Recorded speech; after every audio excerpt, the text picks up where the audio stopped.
Monsieur les représentants des différents départements conviés à cette importante assemblée, Monsieur et Madame les partenaires techniques et financiers, distingués représentants du secteur privé et de la société civile, Mesdames et Messieurs. Il y a exactement un an, le président de la République, son Excellence Bassirou Diomaye Diakhar Faye, engageait solennellement le Sénégal dans une transformation sans précédent. Une transformation qui ne touche pas seulement un secteur, mais qui irrigue toutes les politiques publiques nationales. Une transformation qui ne concerne pas seulement une administration, mais qui réinterroge le rapport de chaque institution à ses usagers. Cette transformation, nous l'avons nommée le New Deal technologique. Aujourd'hui donc, je suis venu accompagner des membres du gouvernement pour rendre compte de ce que nous avons construit durant ce court temps et pour annoncer également les perspectives. Mesdames et messieurs, pour comprendre ce que nous faisons ici, il faut remonter à la source de notre politique, de notre action politique, qui est l'agenda national de transformation Vision Sénégal 2050. Cette boussole collective que nous nous sommes donnée organise notre ambition nationale autour d'axes stratégiques clairs et hiérarchisés. C'est dans son axe 1, une économie compétitive et inclusive, que s'inscrit l'objectif stratégique 9, je cite, accélérer la transformation numérique de notre économie.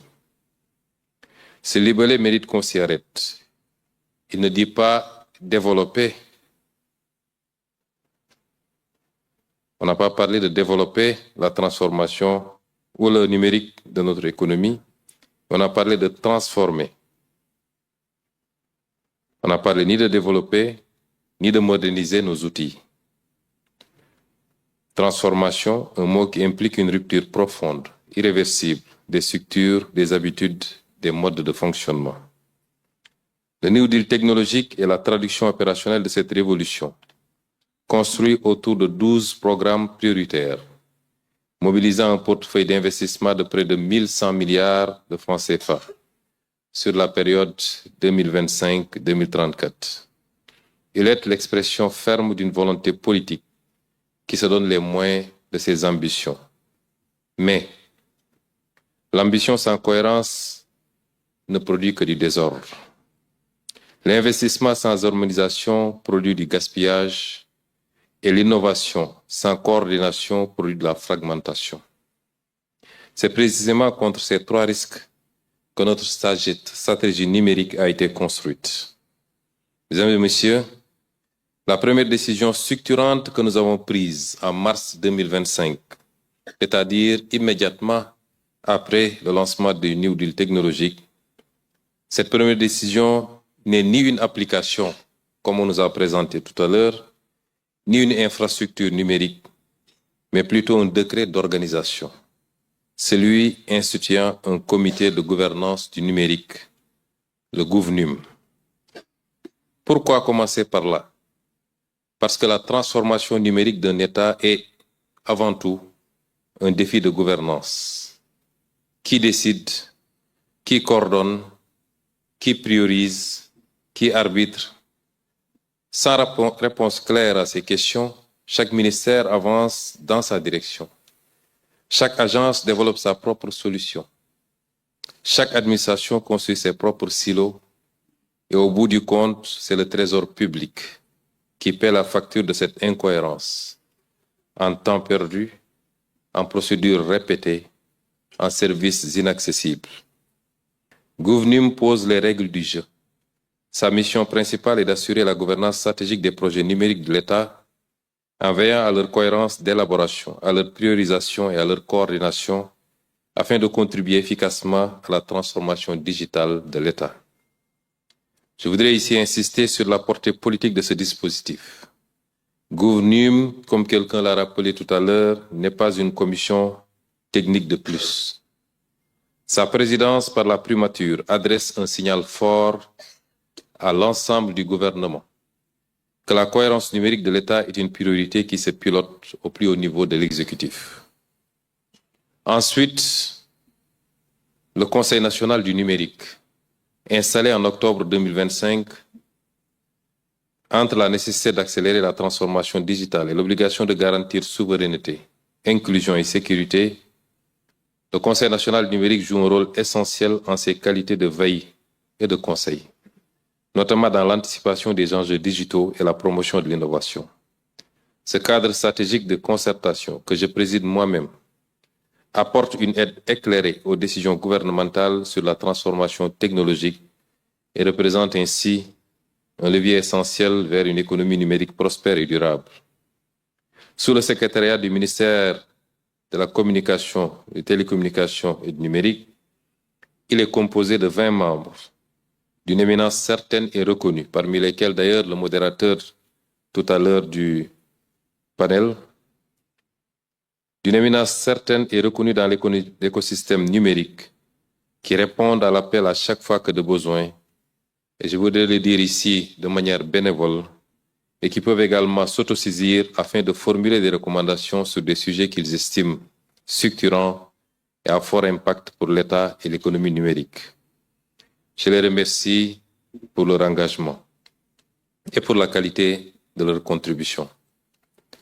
Mesdames et Messieurs les membres du gouvernement, le succès de la transformation numérique de l'État ne saurait se réduire à une simple exigence politique.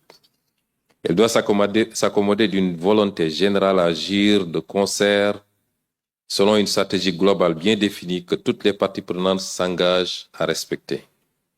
Il s'agit d'éviter des initiatives parallèles menées en silo et des fragmentations qui nous coûtent cher. L'interopérabilité, comme vous le verrez plus tard, comme vous l'avez vu tout à l'heure lors des présentations, est une rigoureuse nécessité. Tout à l'heure, j'ai taquiné M. le ministre des Télécommunications en lui disant que, en me refusant de présenter au milieu comme tout le monde, on fait une entorse à l'interopérabilité parce que ceux qui sont de haut ne peuvent pas me voir de face. Des systèmes qui ne communiquent pas engendrent des coûts opérationnels évitables, obligent les agents à des ressaisies permanentes et met le citoyen face à une multitude de portails, d'identifiants, de mots de passe et de procédures non articulées. Ce dernier point nous permet de faire la transition vers le guichet unique du citoyen, qui est la pièce maîtresse du lancement de ce jour, plus important que ce qui a été présenté à mon avis. Il se veut une interface unique, simple, accessible, où chaque Sénégalais, qu'il vive à Dakar, à Tambacounda ou à Sédhiou, pourrait accéder aux services de l'administration, soumettre ses demandes, suivre le traitement et recevoir ses documents sans se déplacer et sans intermédiaire inutile. Pour nous qui avons été fonctionnaires, nous nous rappelons des longues files devant les services des impôts et domaines et des intermédiaires qu'il fallait quelquefois uniquement pour avoir un timbre fiscal. Aujourd'hui, un citoyen sénégalais qui a besoin d'un casier judiciaire doit chercher la juridiction compétente et se poser la question des documents à apporter. Combien de fois se déplacer et combien de jours attendre? Demain, il devra juste utiliser son téléphone portable. La plateforme e-consulat s'inscrit dans la même dynamique.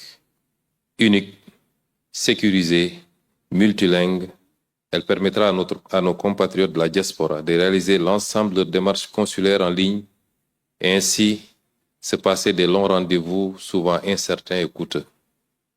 Mesdames et messieurs, l'État numérique repose sur une infrastructure physique robuste, souveraine et à la hauteur de nos ambitions. Le déploiement des infrastructures cloud dans nos data centers de Diamniadio et d'Orana représente un saut qualitatif majeur. Je crois que M. le Premier ministre va procéder à la réception d'ailleurs de cette infrastructure cet après-midi. Hébergement aux normes, sécurité renforcée, haute disponibilité pour les services critiques, conformité aux standards internationaux, nos données les plus sensibles seront hébergées sur le territoire national. dans des conditions et modalités dont nous assurons le contrôle. Cet aspect est extrêmement déterminant parce que un développement numérique sans souveraineté ne sert absolument à rien et expose le pays. Le renforcement de la bande passante nationale qui passe de 600 mégabits à 200 gigabits et l'extension de l'intranet gouvernemental à un nombre croissant de bâtiments publics permettront enfin aux agents de l'État de travailler dans des conditions optimales. La sécurité et la cybersécurité, allant de pair avec la digitalisation, sont évidemment au cœur de nos préoccupations actuelles. Dans un monde où les cybermenaces et cyberattaques dont nous avons fait l'objet récemment pour certains de nos services constituent une réalité quotidienne, il est impératif de disposer, en sus d'une stratégie cyber bien ficelée, d'outils de défense robustes et répondant aux standards internationaux.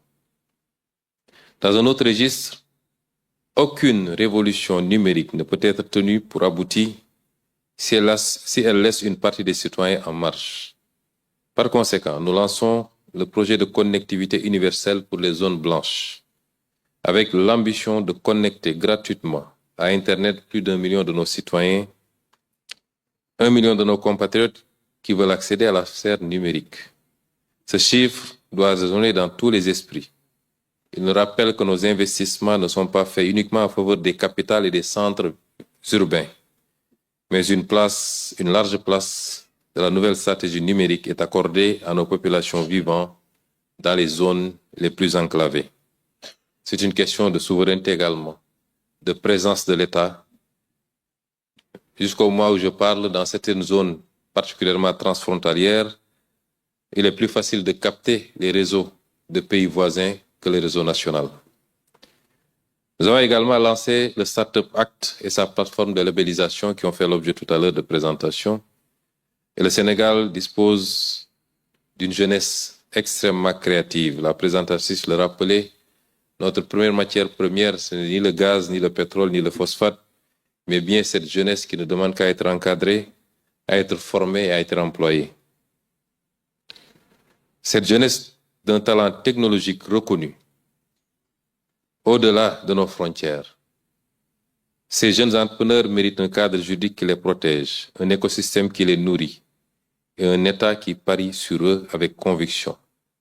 Je voudrais rassurer Roger que les accompagnements sur le plan fiscal seront au rendez-vous, l'ont toujours été d'ailleurs quand il s'agit d'enjeux nationaux, et nous veillerons à ce que les mesures d'accompagnement dans le cadre de la réforme du Code général des impôts en cours soient établies pour ces startups. C'est notre engagement à faire du Sénégal une pépinière de champions technologiques qui devront rayonner en Afrique et dans le monde. Mesdames et messieurs, aucune de ces réalisations n'aurait été possible sans la confiance de nos partenaires. Je veux leur exprimer notre sincère et profonde reconnaissance et leur assurer que nous entendons continuer à mériter leur confiance. Remercier tous les partenaires, mais faire une mention spéciale à la coopération allemande, à l'Union européenne, à la coopération japonaise à travers la JICA et à la firme Alibaba qui nous accompagne pour les Jeux olympiques particulièrement. Mes vifs encouragements et félicitations vont également à l'endroit du ministère de la Communication, des Télécommunications et du Numérique.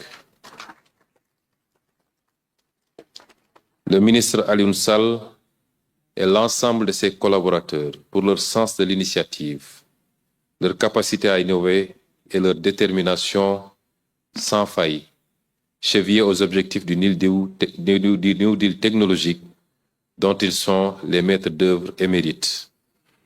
Monsieur le ministre, vous avez tous nos encouragements. C'est vrai que je suis obligé de vous serrer de temps en temps et de vous arracher quelques plumes pour que vous ne voliez pas trop vite. Mais ce que vous avez pu faire avec vos équipes en 1 an, le numérique n'a pas commencé au Sénégal avec vous. Mais si ce rythme avait été tenu depuis très longtemps, je crois que le Sénégal aurait été cité parmi les pays les plus performants en matière de numérique. Je voudrais enfin conclure en revenant sur ce qui donne sens à tout ce que nous faisons. Derrière chaque plateforme, derrière chaque infrastructure, chaque procédure simplifiée, il y a un visage que peut-être nous ne voyons pas.